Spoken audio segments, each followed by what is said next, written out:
직원을 단 한 명만 채용하여 사용해도 적용되는 근로기준법 규정에 대해 설명드리겠습니다.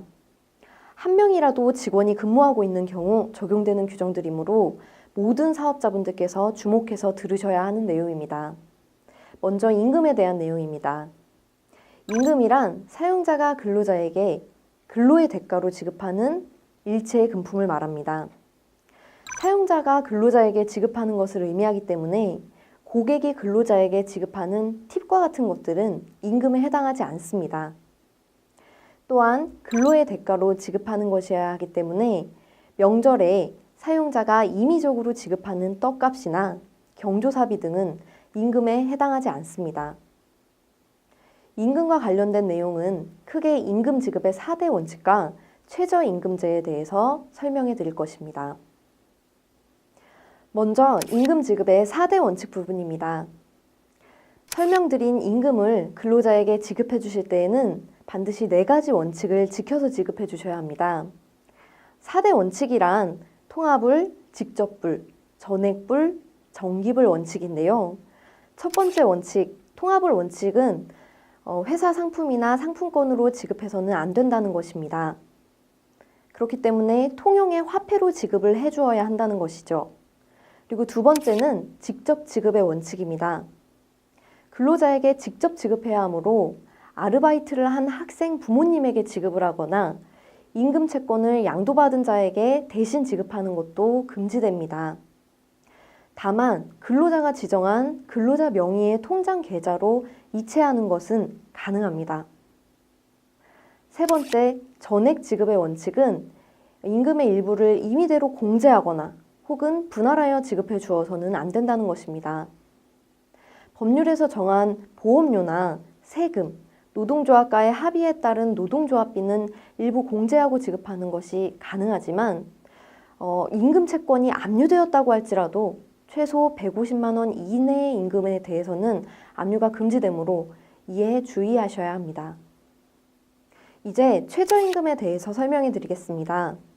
2018년 기준 최저시급은 7,530원입니다. 이를 월 기준으로 환산하면 157만 3,770원이 됩니다. 최저임금 제도는 임금의 최저 기준을 정한 것이고 이 수준 이상을 지급하도록 법으로 강제하고 있는 것이므로 이는 반드시 지켜져야 합니다. 최저임금보다 낮은 임금을 지급할 시 차액을 근로자에게 재산정하여 지급해 주어야 할 뿐만 아니라 3년 이하의 징역 또는 2천만 원 이하의 벌금을 병과하여 받으실 수 있으므로 최저임금을 반드시 지켜 임금을 지급해 주셔야 합니다. 또한 최저임금은 매년 1월 1일부터 12월 31일까지만 동일하게 적용되고 해가 바뀌면 인상되므로 매년 변경되는 최저임금에 주목하셔야 합니다. 지금 보시는 표는 연도별 최저임금 인상 현황입니다. 보시다시피 2017년에서 2018년으로 넘어오면서 최저임금 인상폭이 가파르게 상승한 것을 확인하실 수 있습니다. 과거에는 감시 단속적 적용 승인 근로자에게는 최저임금을 적용하지 않았었습니다. 그러나 법이 개정되어 감시 단속적 적용 제외 승인을 받은 근로자의 경우에도 최저임금은 반드시 보장해 주어야 합니다. 다만 앞서 살펴본 근로기준법에 적용을 받지 않는 근로자는 최저임금법 역시 적용받지 않습니다. 또한 미성년자, 고령자, 업무 미숙년자, 불법 체류 외국인이라는 이유로 최저임금을 미달하여 지급하실 수 없기 때문에 최저임금을 반드시 동일하게 지급해 주셔야 합니다. 단, 정신장애나 신체장애로 근로능력이 현저히 낮아 고용노동부 장관의 인가를 받은 경우에는 최저임금의 적용이 배제될 수 있습니다. 또한 수습근로자로서 수습을 사용한 날로부터 3개월 이내인 자의 경우에는 최저임금의 10%를 감액하여 적용할 수 있습니다. 다만 1년 미만의 기간제 근로자와 단순 노무 직종 근로자는 10% 감액 적용이 불가능하므로 이에 주의하셔야 합니다. 다음은 최저임금 감액 적용이 불가능한 단순 노무 직종의 예시인데요. 대표적으로는 단순 배달원, 택배원, 청소원, 경비원, 패스트푸드 준비원, 주유원 등이 이에 해당합니다. 계속하여 최저임금에 대해서 알아보도록 하겠습니다. 임금 항목이 여러 개인 경우 최저임금에 산입하는 임금이 있고 또 산입하지 않는 임금이 있습니다. 일반적으로 지급 근거가 명확하고 매월 1회 이상 정기적으로 지급하는 임금은 모두 최저임금에 산입된다고 봅니다. 그러나 1개월을 초과하여 지급하는 임금, 즉 격달, 분기별, 반기별로 지급하는 임금은 정기성을 결했다고 보아 최저임금 산입 범위에서 제외합니다. 또한 토정근로의 대가가 아닌 연차수당, 연장, 야간, 휴일 근로 가산수당도 최저임금에 산입되지 않습니다. 마지막으로 식대, 차량유지비와 같은 복리후생적 급여 역시 최저임금의 범위에 포함되지 않습니다. 특히 이 부분이 사업장에서 흔히 하는 실수인데요. 2018년을 기준으로 월 환산 최저임금이 약 157만 원일 때 직원에게 월급 160만 원을 지급하면서 150만 원을 기본급으로 그리고 10만 원을 식대로 지급하면 식대 10만 원은 최저임금 범위에 포함되지 않으므로 매월 최저임금 150만 원을 지급하는 것으로 보아 최저임금 미달로 판단되게 됩니다. 그러나 160만 원 전부를 기본급으로 지급하였다면 이는 최저임금 150만 원을 초과하였으므로 최저임금에 미달하지 않게 되는 것입니다. 다시 한번 정리하여 살펴보자면 근로계약서 등의 임금 항목으로 명시되어 매월 1회 이상 정기적, 일률적으로 지급되고 있다고 할지라도 식대 등 복리후생을 위한 성질의 급여라면 이는 근로자의 생활을 간접적으로 보조하는 수당으로 분류되어 최저임금 적용을 위한 임금에 산입되지 않습니다.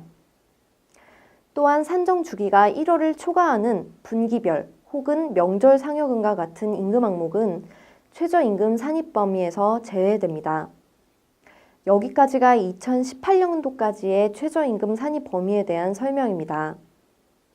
2019년도부터는 최저임금의 산입 범위가 일부 확대되는 것으로 법이 개정되었습니다. 매월 1회 이상 정기적으로 지급하는 임금은 최저임금에 산입한다는 원칙에는 변함이 없습니다. 다만 앞으로는 매월 지급하는 상여금이나 식대 같은 복리후생적인 급여의 일부분을 최저임금에 포함하는 것으로 법률이 개정되었습니다. 즉, 2019년 월 최저임금의 25%를 초과하는 월 정기상여금은 최저임금의 산입 범위에 포함하고 2020년의 월 최저임금의 20%를 초과하는 월 정기상여금을 최저임금 산입 범위에 포함한다는 내용입니다.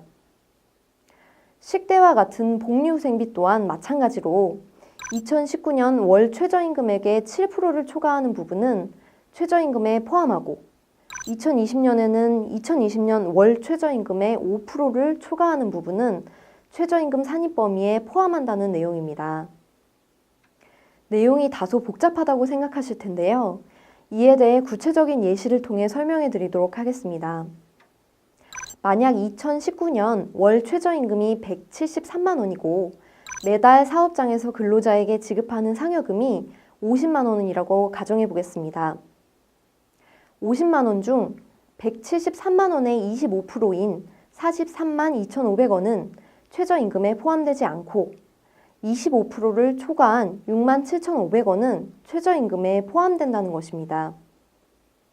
식대도 동일하게 살펴보자면 매월 지급하는 식대와 육아보조비가 총 30만 원임을 가정하였을 때 30만 원 중 173만 원의 7%인 12만 1,000원은 최저임금에 포함되지 않고 7%를 초과한 17만 8,900원은 최저임금에 포함된다는 내용입니다. 매월 지급하고 있는 상여금이나 복리후생적 급여의 비중이 큰 회사의 경우에만 해당 내용을 주의 깊게 보시면 되고 상여금이나 복리후생적 급여가 거의 없는 회사들은 해당 부분은 고려하지 않으셔도 무방합니다. 이제 휴게 시간에 대한 설명입니다. 그에 앞서 근로시간 부분에 대해서 일부 설명을 드리도록 하겠습니다. 근로기준법은 법정 근로시간을 일 8시간, 주 40시간으로 규정하고 있습니다. 이러한 법정 근로시간 내에서 사용자와 근로자가 서로 근무하기로 정한 시간을 소정 근로 시간이라고 합니다. 이러한 소정 근로 시간을 초과하는 경우를 연장 근로라고 하고, 연장 근로는 주에 최대 12시간까지만 할 수 있습니다. 그러나 이 내용은 5인 이상 사업장에만 적용되는 규정이며 4인 이하 사업장의 경우에는 근로시간에 제한이 없습니다. 즉 하루에 몇 시간을 근무하든 주에 몇 시간을 근무하든 법에 저촉됨이 없음을 의미합니다. 비록 5인 미만 사업장의 경우 근로시간이나 연장 근로에 제한이 없다고 하더라도 직원들의 휴식과 여가권을 고려하여 적절한 근로시간을 설정해 주시는 것이 바람직할 것으로 판단됩니다. 4인 이하 사업장의 경우 근로시간에 제한은 없었지만 휴게시간 규정은 5인 이상 사업장과 동일하게 적용됩니다.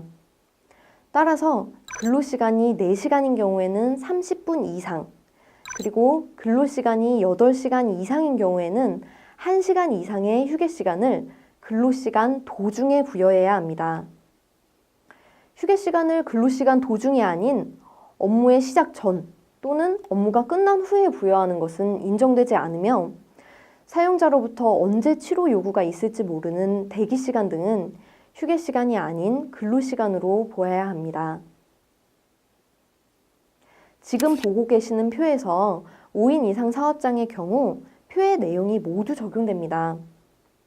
따라서 최대 소정 근로시간은 1일 8시간, 일주 40시간이 되고 연장 근로는 일주 최대 12시간, 특히 여성 근로자의 야간 휴일 근로는 본인의 명시적 동의를 받아야만 가능합니다. 또한 임신 중 여성은 연장 근로가 금지되고 산후 1년 이내인 경우에는 1일 2시간, 일주 6시간, 1년 150시간의 범위 내에서만 연장 근로가 가능합니다. 또한 미성년자의 소정 근로 시간은 1일 7시간, 일주 35시간, 연장 근로는 하루 1시간, 일주 5시간을 초과할 수 없습니다.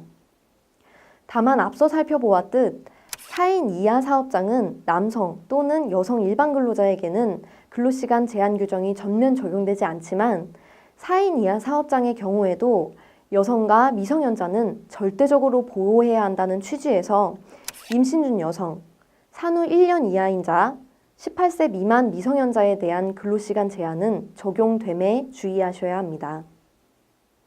다음은 휴일에 대한 내용입니다. 근로기준법상 법정 휴일은 딱 2가지 뿐인데요. 주휴일과 5월 1일 근로자의 날입니다.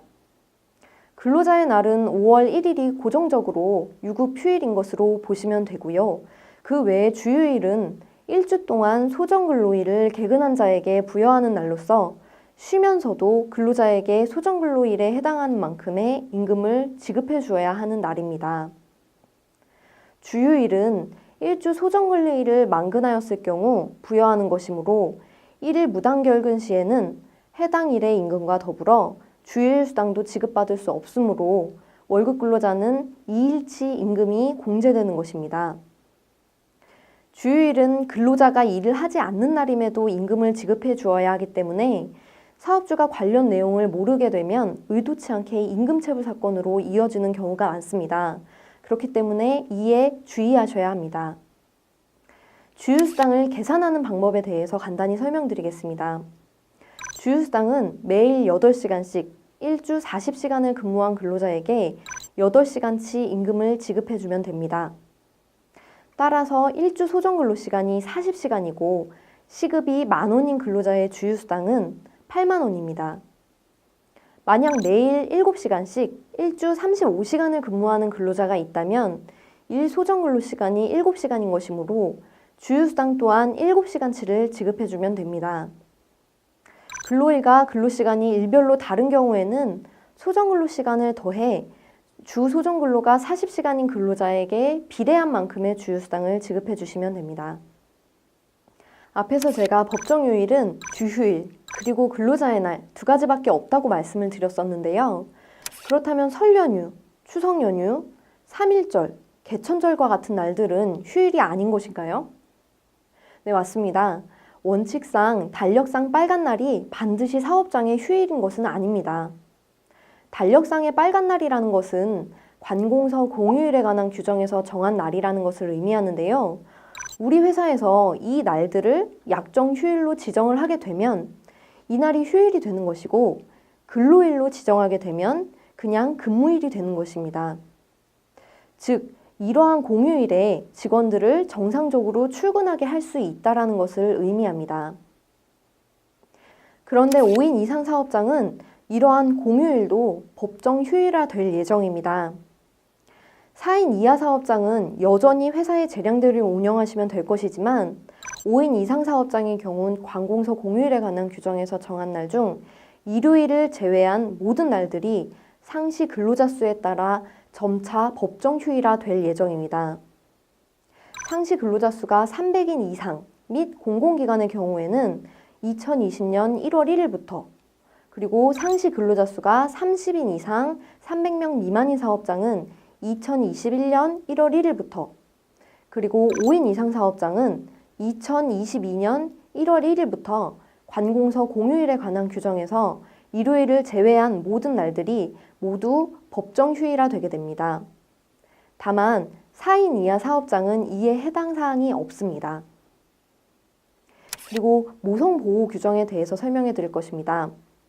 모성보호 규정의 경우 5인 이상 사업장에 적용되는 규정과 4인 이하 사업장에도 적용되는 규정이 혼재되어 있으므로 이를 구분하여 설명해 드리도록 하겠습니다. 임신 전 여성 근로자가 야간 및 휴일 근로를 하게 하려면 그 근로자의 동의를 반드시 받아야 합니다. 또한 여성 근로자가 청구하면 월 1일의 생리휴가를 주어야 하고 18세 이상 여성을 임신 및 출산 기능에 유해 위험한 사업에 사용할 수 없습니다.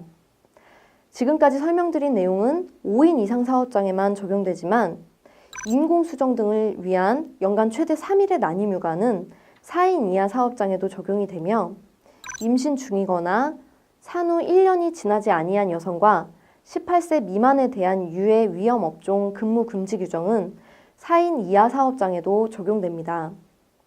또한 임신 중 정기 건강 진단 시간을 유급으로 인중해 주는 것은 5인 이상에만 적용되고 임신 후 12주 이내 또는 36주 이후에 여성 근로자가 근로시간 단축을 요청하면 1일 2시간의 근로시간을 단축시켜 주어야 하는 규정은 4인 이하 사업장에도 적용됩니다. 출산 전후 휴가는 총 90일 이상을 부여해야 하는데 산후에 45일 이상이 배치되어야 합니다. 회사는 출산 전후 휴가 기간 중 60일간은 유급으로 처리를 해주어야 합니다. 또한 유사산 휴가 및 유사산에 위험이 있는 여성 근로자에 대한 보호 휴가도 부여해야 하고 임신 근로자에 대한 시간의 근로 금지 및 쉬운 업무로의 전환 규정도 있습니다. 이러한 규정들은 전부 근로자의 수를 가리지 않고 전 사업장에 적용되는 규정들입니다. 출산과 관련하여서는 첫 번째, 배우자 출산 휴가, 그리고 두 번째, 출산 전후 휴가과 그 이후 30일 기간 동안의 해고 금지 규정, 그리고 세 번째, 출산 전후 휴가 이후 동일, 동등한 수준의 직무에 복귀시킬 의무 등은 전 사업장에 적용되는 규정입니다. 다만 근무 시간 중 수유 시간의 부여, 출산 전후 휴가 기간 동안 출근한 것으로 보아 연차를 생성해주는 규정은 5인 이상 사업장에만 적용되는 규정입니다.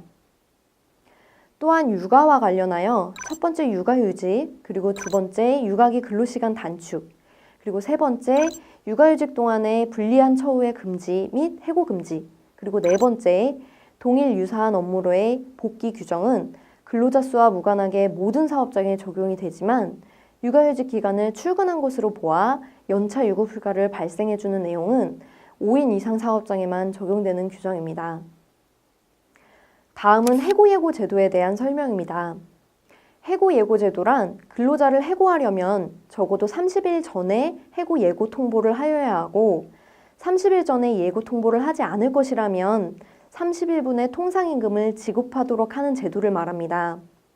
근로자가 갑작스러운 해고로 생활상 불안정하게 되는 것을 완화시키려는 목적인데요.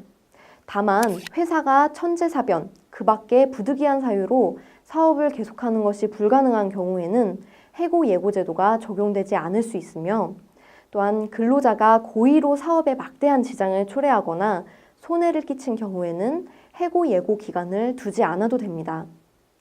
또한 일용 근로자로서 3개월을 계속 근무하지 아니한 경우, 2개월 이내의 기간을 정하여 사용된 경우, 그리고 계절적 업무에 6개월의 기간을 정하여 사용된 경우, 수습 사용 중인 자로서 3개월 이내인 경우에도 해고 예고가 적용되지 않습니다. 또한 과거에는 월급 근로자로서 6개월이 되지 못한 자도 해고 예고의 예외 대상이 되었으나 해당 내용이 위헌으로 결정됨에 따라 해당 부분은 삭제되었습니다. 앞서 설명드린 해고 예고의 예외 사유 중 근로자가 고의로 사업에 막대한 지장을 초래하거나 손해를 끼친 경우란 금품 향응 및 회사 기밀 유출, 횡령 등 다음과 같은 경우를 의미합니다. 다음은 퇴직금에 대한 내용입니다. 퇴직금은 근로계약 종료 시에 계속 근로기간 1년에 대해 31분 이상의 평균 임금을 지급하는 제도를 말합니다. 평균 임금이란 산정 사유 발생일 이전 3개월 동안 받은 임금 총액을 해당 기간 동안의 달력상의 일수로 나눈 금액을 의미합니다. 거기에 30일을 곱하면 1년치 퇴직금이 나오고 1년 365일에 비례해서 퇴직금을 산정하면 됩니다. 최근에는 퇴직연금의 가입이 증가하고 있습니다. 퇴직연금 제도에 대해서 보다 자세히 살펴보도록 하겠습니다. 퇴직연금이란 퇴직금을 사회적립 후 운용해서 근로자의 퇴직 시에 일시금 또는 연금으로 지급해주는 제도를 의미합니다. 퇴직연금 제도는 2020년부터 모든 사업장에서 의무 가입해야 합니다. 퇴직연금의 종류는 크게 두 가지로 나뉘어지는데 한 가지는 운용 주체가 사용자인 확정급여형, 그리고 또 다른 한 가지는 운용 주체가 근로자인 확정기여형 제도입니다. 확정급여형은 사용자가 운용 주체이기 때문에 사용자가 운용을 어떻게 하는지에 따라 사용자의 부담금은 달라지지만 근로자의 입장에서는 퇴사 시 수령할 돈이 고정적이게 됩니다. 반면 확정기여형은 사업주가 부담하는 부담금은 매월 고정적이고 사업주가 부담한 적립금을 근로자가 운용하기 때문에 최종적으로 퇴사 시에 수령하는 금액은 변동적일 수 있는 제도입니다. 퇴직연금은 주거래 은행에 문의하여 가입하실 수도 있고 정부기관인 근로복지공단에서도 퇴직연금 사업을 운영하고 있기 때문에 관련 기관에 문의하여 가입하실 수도 있습니다. 자, 다음은 금품청산 부분인데요.